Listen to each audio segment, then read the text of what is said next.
안녕하세요. 친절한 김비서의 AI 노트입니다. 오늘 첫 영상으로 여러분을 만나 뵙게 돼서 정말 기쁩니다. 앞으로 AI에 대한 모든 궁금증 저희가 가장 친절하고 재미있게 풀어드릴게요. 자, 우선 지금 화면에 보이는 이 이미지 한번 보실까요? 이 차가운 금속으로 만든 표범인데 몸에는 마치 오랜 세월이 흐른 것처럼 이끼가 자라나 있어요. 정말 살아 숨쉬는 것 같지 않나요? 유명한 디지털 아티스트의 작품 같죠? 근데 이게 놀랍게도 사람이 그린 게 아니에요. 바로 인공지능 AI가 단 몇 개의 단어만으로 그냥 뚝딱 만들어낸 이미지입니다. 이렇게 글을 쓰고 그림 그리고 심지어는 음악까지 만들어내는 AI. 요즘 뉴스만 켜면 생성형 AI라는 말이 매일 나오는데 대체 이게 뭘까요? 오늘 저의 첫 영상에서는 바로 이 생성형 AI의 정체를 한번 제대로 파헤쳐 보려고 합니다. AI가 단순히 명령만 따르는 기계를 넘어서 우리와 함께 창작하는 파트너가 되어가는 이 놀라운 세상, 그 첫걸음을 함께 내디뎌 보시죠. 네, 정말 중요한 첫걸음이 될 거예요. 사실 많은 분들이 AI 하면 이미 우리에게 좀 익숙한 기술들을 먼저 떠올리시거든요. 맞아요. 저만 해도 딱 생각나는 게 그 스팸 메일 자동으로 걸러주거나 아니면 제가 좋아할 만한 영화를 귀신같이 추천해주는 넷플릭스 알고리즘 이런 것도 다 AI잖아요. 정확해요. 하지만 그건 우리가 보통 인식형 AI라고 부르는 조금은 다른 종류의 AI예요. 이름 그대로 주어진 데이터를 인식하고 분류하고 예측하는 역할을 하죠. 아, 인식. 네, 이메일 내용을 보고 이건 스팸이다, 아니다 판단하거나 시청 기록을 보고 이 사람은 이런 장르를 좋아할 확률이 높다 이렇게 예측하는 것처럼요. 아하, 그러니까 정해진 답안 안에서 분류하고 예측하는 약간 모범생 같은 느낌이네요. 그럼 오늘 우리가 이야기할 생성형 AI는 뭐가 다른 건가요? 이름에 생성이 들어갔으니까 뭔가를 만들어낸다는 뜻일 텐데요. 바로 그겁니다. 핵심은 창조에 있어요. 인식형 AI가 주어진 문제를 푸는 모범생이라면 생성형 AI는 수많은 지식을 배운 뒤에 세상에 없던 새로운 시나 소설을 써내는 예술가에 더 가까워요. 와, 예술가요? 네. 인터넷에 있는 수많은 글, 이미지, 음악 데이터를 학습해서요. 그 안에 숨겨진 어떤 패턴이나 구조, 문법 같은 걸 스스로 깨우치는 거죠. 그리고 그걸 바탕으로 완전히 새로운 컨텐츠를 만들어내는 거예요. 와, 그 예술가라는 비유가 확 와닿는데요. 그럼 마치 수많은 셰프들의 레시피를 전부 공부한 다음에 그걸 자기만의 스타일로 막 조합해서 완전히 새로운 요리를 만들어내는 천재 셰프. 뭐 이렇게 생각해도 될까요? 아주 훌륭한 비유예요.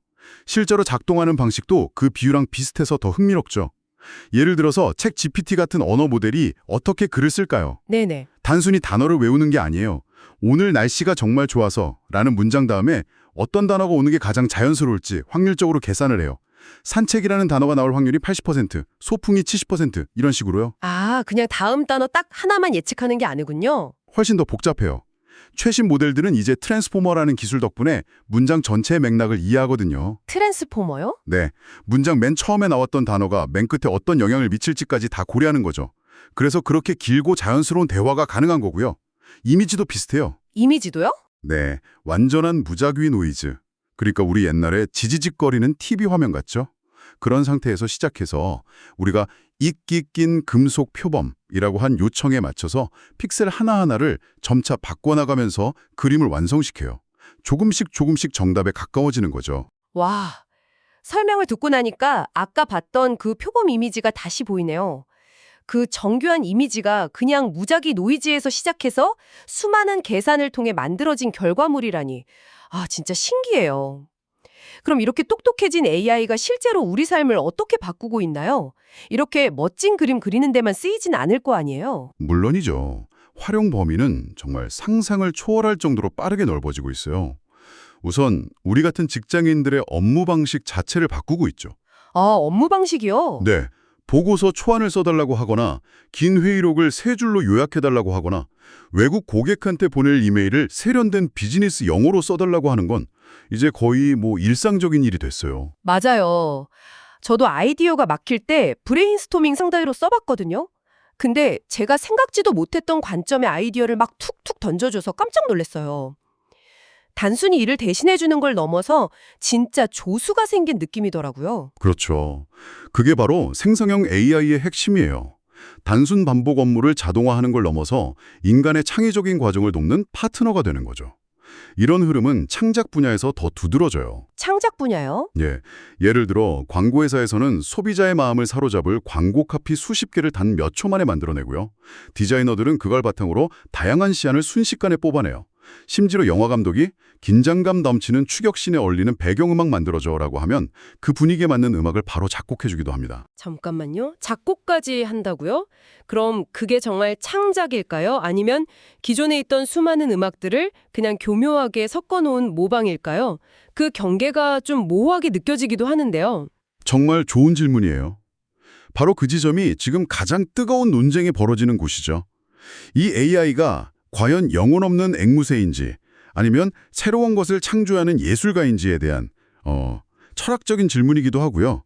이건 저희가 나중에 더 깊게 다뤄볼 주제인데 분명한 건 인간 전문가들의 영역이라고 생각했던 곳에 AI가 깊숙이 들어와서 강력한 조력자 역할을 하고 있다는 사실입니다. 그렇군요. 지식노동이나 창작 분야 외에 더 전문적인 분야에서도 활약하고 있겠죠? 그럼요. 특히 소프트웨어 개발자들이 복잡한 코드를 짤 때 막히는 부분을 물어보면 바로 해결책을 제시해주거나 아예 코드 초안을 짜주기도 해서 개발 속도를 엄청나게 높여주고 있고요. 또 하나 정말 주목할 만한 분야는 의료계예요. 의료라면 혹시 병을 진단하거나 그런 건가요? 그것도 있지만 더 놀라운 건 가상의 환자 데이터를 만들어낸다는 거예요. 네, 가상 환자 데이터요. 네. 예를 들어서 어떤 희귀병에 대한 신약을 개발하고 싶은데 연구에 필요한 환자 데이터가 너무 부족할 수 있잖아요. 또 환자의 민감한 개인정보를 함부로 쓸 수도 없고요. 그렇죠. 그게 항상 문제죠. 이때 생성형 AI가 기존 데이터를 학습해서 실제 사람의 정보는 아니지만 통계적으로는 완전히 실제 같은 가상의 환자 데이터를 수만 명, 수십만 명 분량을 만들어낼 수 있어요. 와, 그러면 연구자들은 이 데이터를 마음껏 활용해서 부작용 없이 신약 연구를 하거나 의료 영상 판독 기술을 훈련시킬 수 있는 거죠. 세상에 가상의 환자를 만들어낸다니 이건 그냥 효율성을 높이는 수준이 아니라 기존에는 불가능했던 연구의 문을 열어주는 거네요? 정말 인간의 능력을 보완하고 확장시켜주는 그 진정한 파트너라는 느낌이 뭔지 알 것 같아요. 그런데 이렇게 모든 일 만들어낼 수 있다는 강력한 힘은 좀 무섭다는 생각도 들어요. 이 힘을 나쁜 의도로 사용하면 어떻게 되나 싶기도 하고요. 분명 우리가 함께 고민해봐야 할 문제들도 많겠죠? 맞아요. 바로 그 지점을 우리가 외면해서는 안 됩니다. 이 엄청난 기술적 혁신은 동전의 양면처럼 밝은 빛과 함께 아주 짙은 그림자를 동반하고 있어요. 그림자라?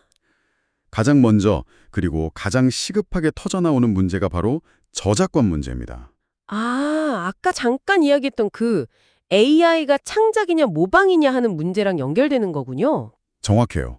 AI가 아까 그 표범 그림을 그리자면 세상에 있는 수많은 표범 사진과 그림, 금속 질감 이미지, 이끼 이미지들을 다 학습해야 하잖아요. 그 학습 데이터 안에는 저작권이 있는 수많은 창작물들이 포함되어 있어요.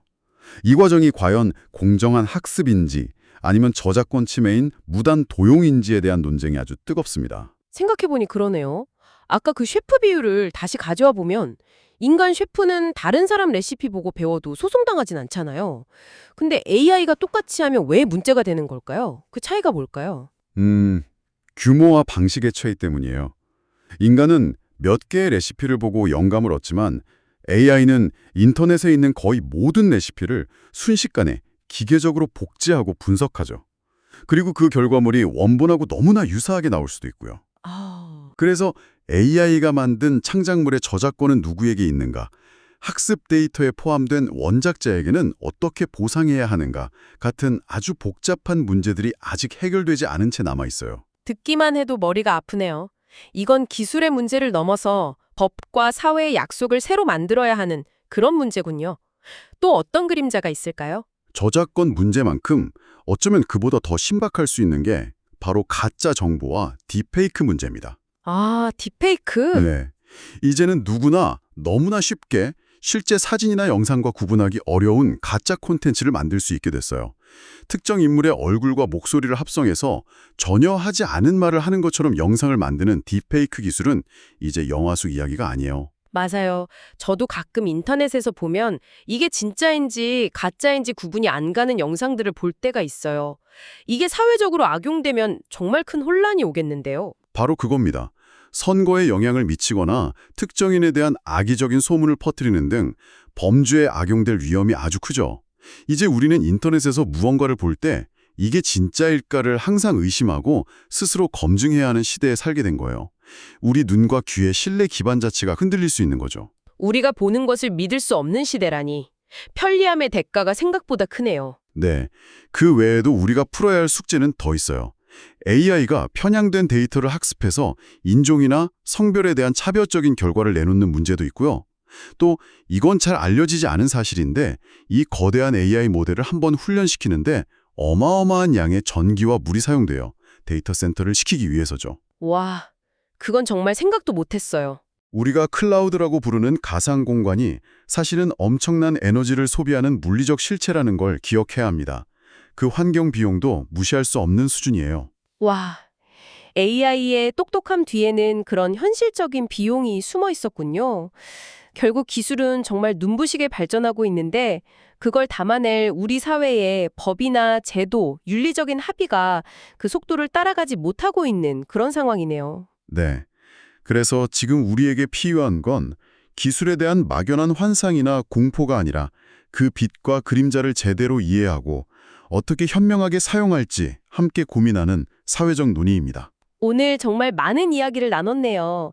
생성형 AI가 데이터를 인식하는 걸 넘어서 새로운 것을 창조하는 예술가와 같다는 것부터 우리 일과 창작의 파트너로 어떻게 활약하는지, 그리고 저작권이나 딥페이크, 환경 문제 같은 우리가 풀어야 할 숙제들까지요. 아, 정말 거대한 기술적 전환의 한복판에 우리가 서 있다는 게 실감이 납니다. 맞아요.